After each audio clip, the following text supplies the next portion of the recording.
Welcome to the RedlineGoods steering wheel cover installation video.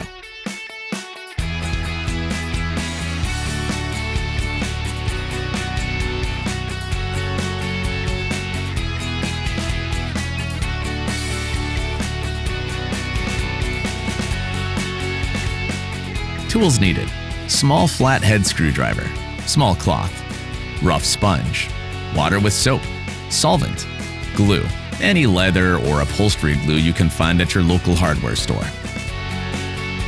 wooden paddle, sandpaper. Before you proceed, please test the wrap initially to make sure it looks like it will fit. The shape of the cover replicates the shape of the spokes, so you will clearly see where the front is. Stretch the cover onto the steering wheel. It's easiest to start at the bottom and proceed upwards. Make sure everything looks right. Spoke extensions on the cover correspond to wheel spokes, gap, or overlap if you purchase the wheel padding option. Between edges of leather cover is uniform around the wheel, etc. If in doubt, do not do anything irreversible and contact us instead. 1. Steering wheel removal. While you can potentially complete this in vehicle, we seriously recommend pulling the wheel. For best results, you need easy access to the wheel from all angles. While not impossible, definitely difficult while it's attached to the car. While that scares many people, it's really much simpler than it seems, and if you do it right, there's no risk at all. First of all, to avoid any electrical problems and errors popping up on your dashboard, you need to disconnect the battery. Start with the negative terminal. Loosen the nut securing the cable with a wrench, lift the cable off the battery post and set it aside. Repeat the same with the positive terminal and make sure the cables don't touch each other. That's for the safety of your car's electronics. Wait a few minutes until all the residual currents dissipate. It's now perfectly safe to disconnect the airbag's electrical connectors. Unclip the airbag. In this car, you need to release the springs holding the airbag. It's similar on most vehicles. However, make sure to check with your local mechanic for details if you're not sure how to accomplish this in your specific vehicle. Push a small Allen wrench through the holes in the rear of the steering wheel bezel, one on each side, and locate the spring with the tip of the wrench. Press the spring towards the center and the airbag will partially pop off. If it does not, you may need to pull it a little. Hold the airbag in one hand and press the spring on the other side and the airbag pops off. Disconnect the airbag. There are 2 connectors at the back, secured with small locking clips. Again, on your car it might be different, but it will be obvious at this point what to do. Lift the clips with a small flathead screwdriver, pinch the connectors to release the small locks on the sides, and pull to disconnect the cables. Put the airbag aside and release the locking nut with a suitable wrench. Then pull the steering wheel off. In this Corvette, you don't need a steering wheel puller. In other cars, you might. Wiggle the steering wheel a little and it should come off. If it does not, you may need to hit it with your palm repeatedly sometimes, but don't worry. You will not bend or damage your steering wheel this way.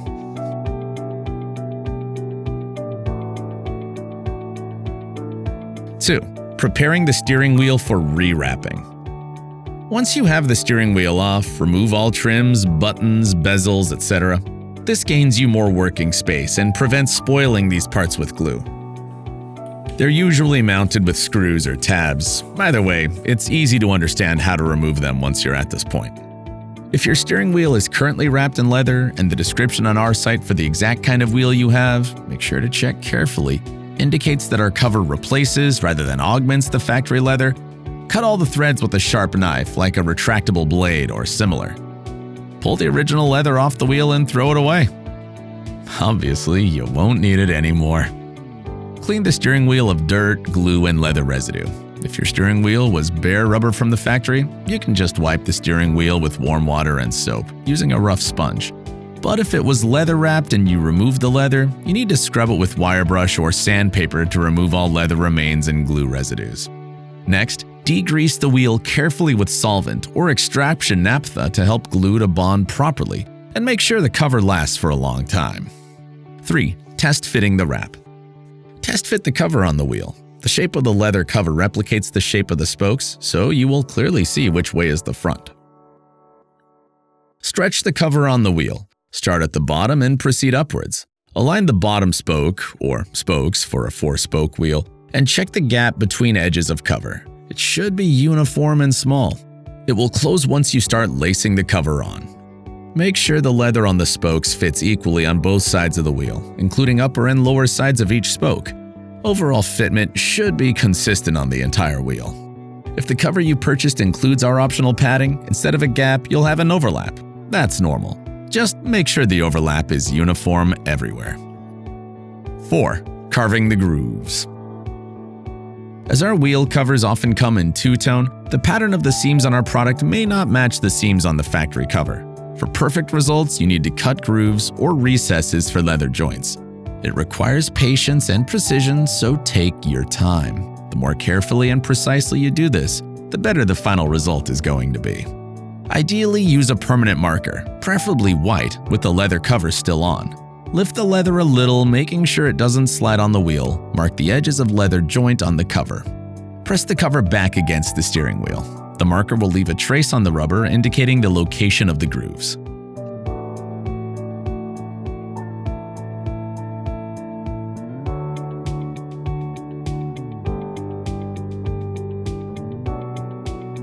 The groove should be around 4 mm, slightly over 1/8 of an inch wide. Use a zip tie to ensure they are all the same width. Put 4 mm zip ties precisely on the marks and tighten them. Cut the grooves right along the edges of zip ties. Remove the zip ties and use a small flathead screwdriver to carve the rubber out of the grooves.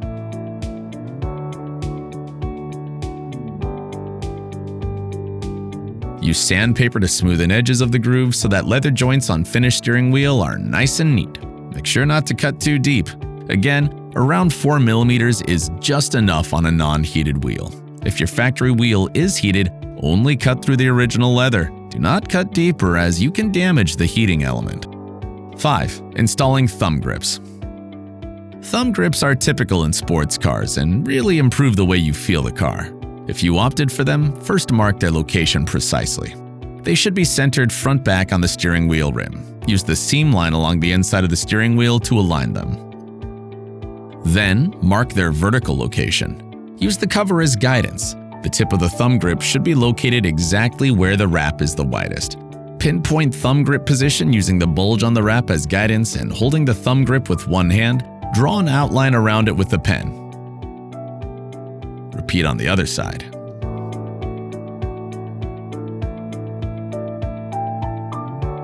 Now, glue the thumb grips to the wheel in marked areas. Most glues dedicated for plastics and rubber will work. It's important that the glue be thick, otherwise it would flow downwards. We recommend epoxy glue you can buy at your local hardware store. Make sure to follow instructions on container in regards to application and curing time. Once the glue has fully cured, finish the area around the thumb grips for a smooth transition between them and steering wheel rim. Plastic putty is best for this application, easy to spread and to finish. Apply it around the thumb grip with a bit of excess that you will later sand down to create the final shape. Let the putty cure according to the instructions on the container. Do not speed it up, just let it sit until cured. Putty with a very quick cure time will be difficult to apply as it may harden before you're done. Ideal cure time is around 15 minutes, so take that into account while shopping for the putty.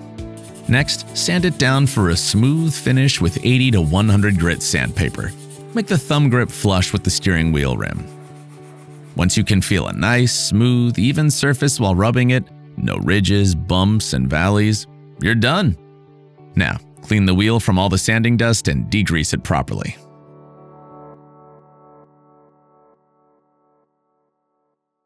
6. Installing padding foam.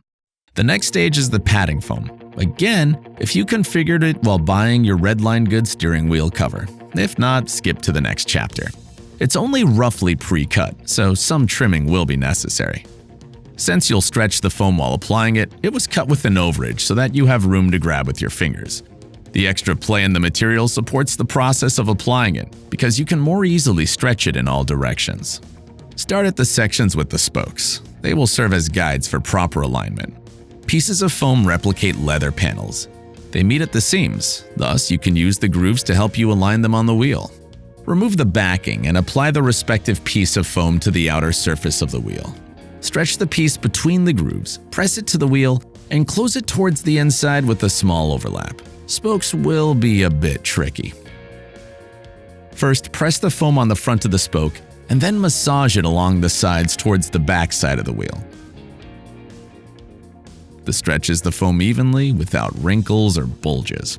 Do not stretch the foam too hard, it won't adhere properly.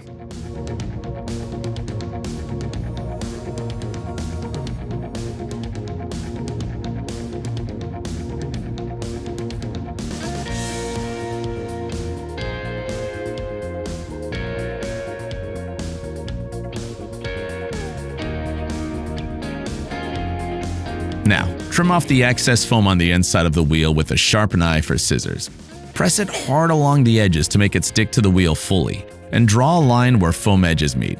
It's easy to see where that line needs to be. Cut along this line to trim both layers evenly. This is best done with a sharp knife, like a retractable blade. Pay special attention to spoke ends, especially if there are plastic trims on the wheel. If so, trim the padding approximately 1/16 of an inch, 1 millimeter shorter so that there's clearance for leather. We recommend scissors. It's easier to cut off narrow pieces of stretchy foam with scissors than with a knife.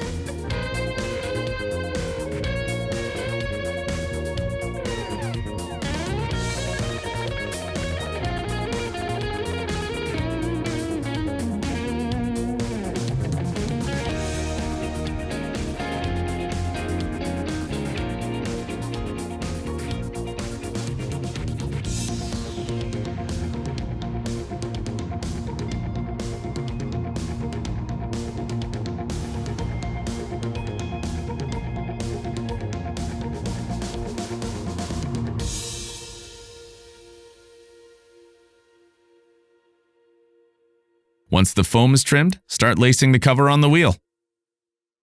7. Wrapping the steering wheel.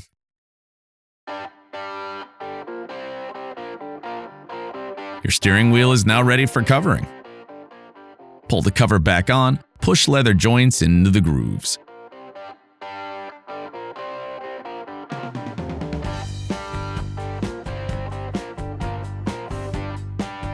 Make sure the edges meet all around with minimal gap or no gap at all.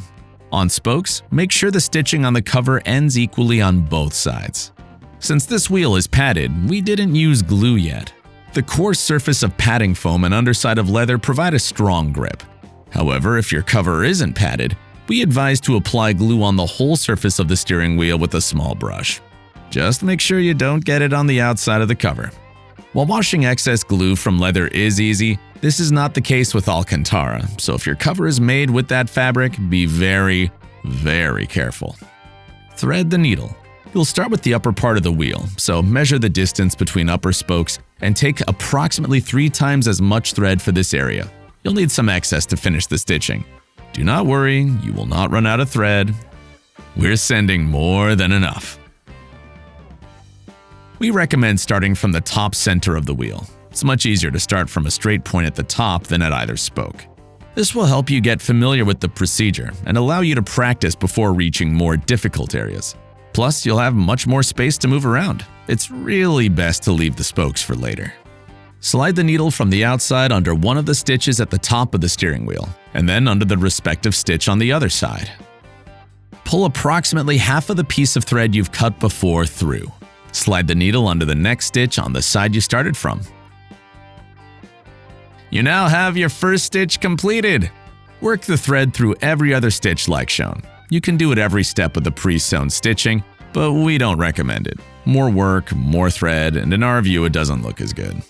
Don't tighten the lacing yet. Just work your way towards the spoke like shown. You will finally tighten it later. Use both hands, one to lace the threads, the other to hold the wheel firmly, and occasionally massage leather ends towards each other to maintain consistent stretch of leather. Don't worry about small wrinkles at this stage. You'll get rid of them later while tightening the lacing.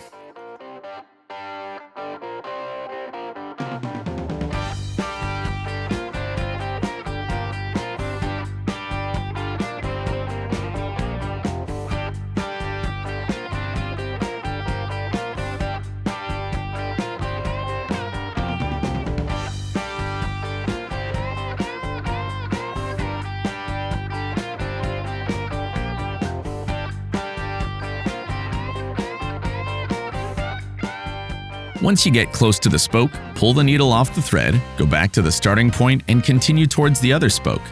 Thread the needle on the other end of the thread and lace it in the other direction.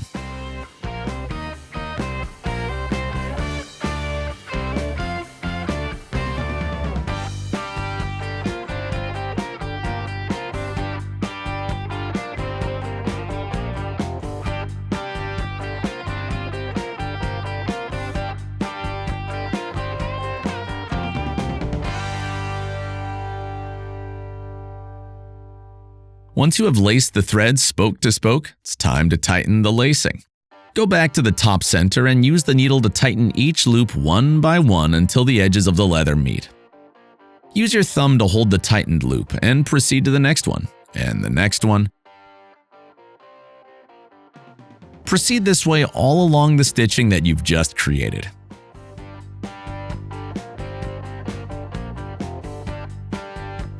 At this time, make sure you have no wrinkles by squeezing the leather with your other hand and smoothing it.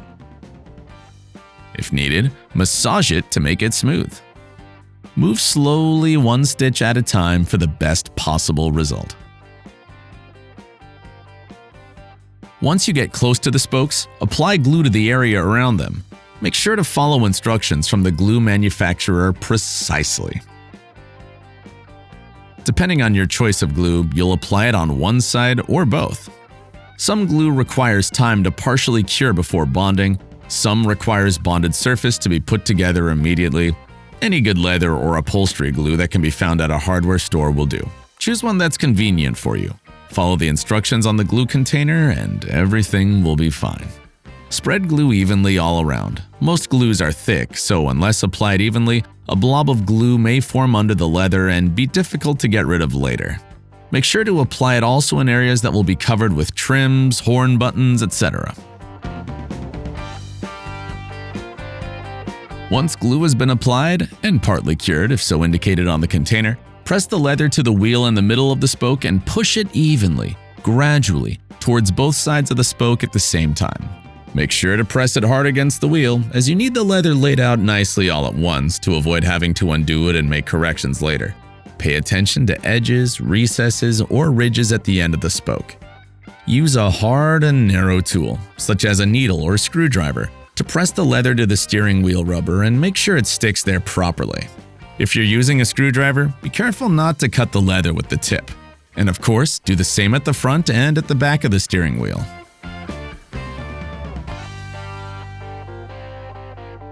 Once glue is set, get back to lacing.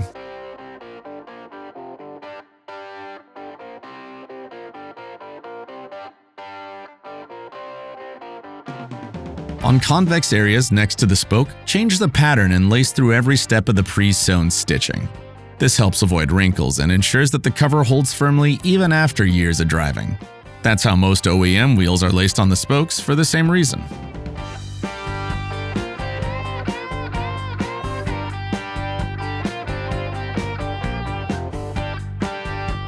Once you reach the end of the spoke, finish the stitching so that it holds firmly.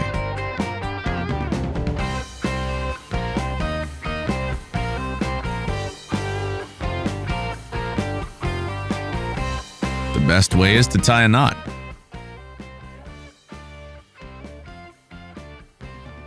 Make a few loops through the leather. Use existing holes created by the pre-sewn threads on both sides of the cover. Make a tight knot and cut off the excess thread. Proceed to the other side of the spoke. Before you move to another spoke, dry fit the plastic trims to make sure the leather is laid out properly where it touches the trims. If it doesn't, lift the leather and trim out more of the padding from underneath the trim piece until it seats properly. Then proceed with the lower half of the steering wheel. On the Corvette, the upper spokes are separated by an almost 180-degree angle, but the angle between each side spoke and the bottom one is not even 90 degrees. For this reason, on this section of the wheel, we're applying glue around the bottom spoke already, as it would be more difficult to lift the leather to apply it later once this section has been laced shut. Same as before, apply glue evenly, including edges and ends of the spoke. Consider using glue in the grooves as well for extra bond. It's not necessary, but it may help, and it surely won't hurt. Now, repeat the lacing procedure explained earlier on the upper half of the wheel. Use around 3 times as much thread as the distance between the spokes. Start halfway and proceed towards one spoke, then the other.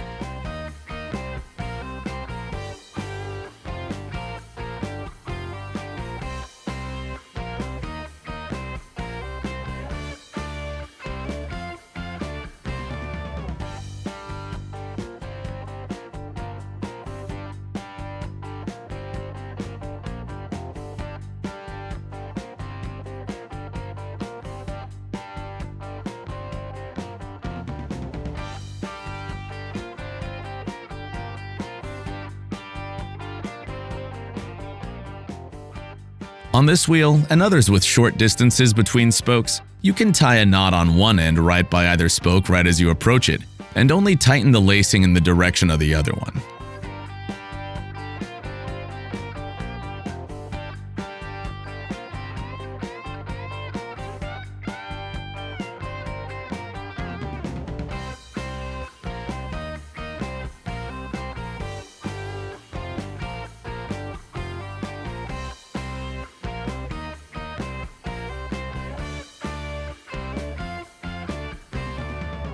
As shown here, the angle between the rim and the spoke is very acute, so it might be impossible to close the gap at the tip of the angle. This is normal and found even on many OE wheels. Making the wrap wider in that location runs the risk of having wrinkles on the visible area of the wheel. So having a small gap in an area that is not normally visible in the car is the lesser evil. Some original wheels also exhibit this minor yet unavoidable flaw.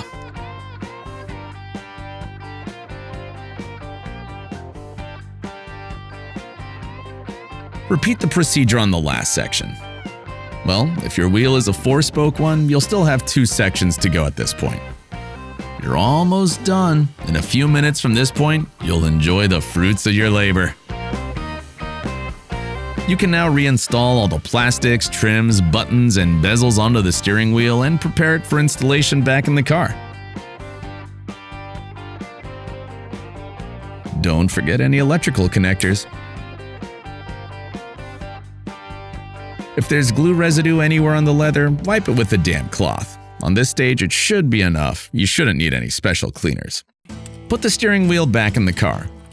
Make sure you align it on the spline properly, connect all the wiring to the buttons. Reconnect the airbag and snap it into the steering wheel.